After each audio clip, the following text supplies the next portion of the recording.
కొత్త వంట చేసినట్టున్నావు అనుకుంటారా? అవునండి. ఈ రోజైతే టిఫిన్ తినాలనిపించిందనమాట. ఇంక పొద్దున్న లేవంగానే ఆకలైతే అయ్యింది. ఇంక ఆకలైంది కదా అని చెప్పేసి నేనైతే దొడ్డు ఉప్మా అయితే చేస్తున్నాను. నాకైతే ఈ ఉప్మానే ఇష్టం. సన్నదైతే అస్సలు ఎక్కదనమాట. ఇంక దీన్ని కూడా కొంచెం వెరైటీగా చేద్దామని చెప్పేసి నేనైతే ఇంట్లో స్వీట్ కార్న్లు, బఠానీలు, అట్లనే క్యారెట్ ఇవన్నీ అయితే కోసి పెట్టుకున్నాను. ఇంకా కోసి పెట్టేసుకొని పొయ్యి మీద వేసుడు అయితే స్టార్ట్ చేసిన అనమాట. ఇంకా కారం కూడా జరంతా తక్కువనే వేసిన అనుకోండి. ఇంకా మా కొడుకు తింటాడేమో అని చెప్పేసి ఇంకా చేసేపు మగ్గనిచ్చేది ఉండే. కాకపోతే నాకు అవి ఏమంటారు, స్వీట్ కార్న్ పట్ట పట్ట అలా ఆడుతుంది, భయం వేసింది.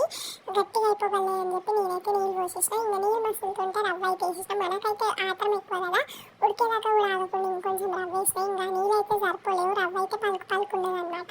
ఇంకొక స్వీట్ కార్న్ ఇట్టయితే తీసి అట్లా నోట్లో వేసుకొని చూసినా జరంత ఉడకలేదు. ఇంకా అట్లా అని చెప్పి మళ్ళీ కొన్ని నీళ్ళు అయితే జిమ్మి మళ్ళీ కలిపేసి మూత అయితే పెట్టినా. ఇంకా 5 నిమిషాలకైతే మన ఉప్మా అయితే రెడీ అయిపోయింది. టేస్ట్ అయితే సూపర్ వచ్చిందనమాట. మీకు ఎట్లా అనిపించిందో కామెంట్ చేసి చెప్పండి.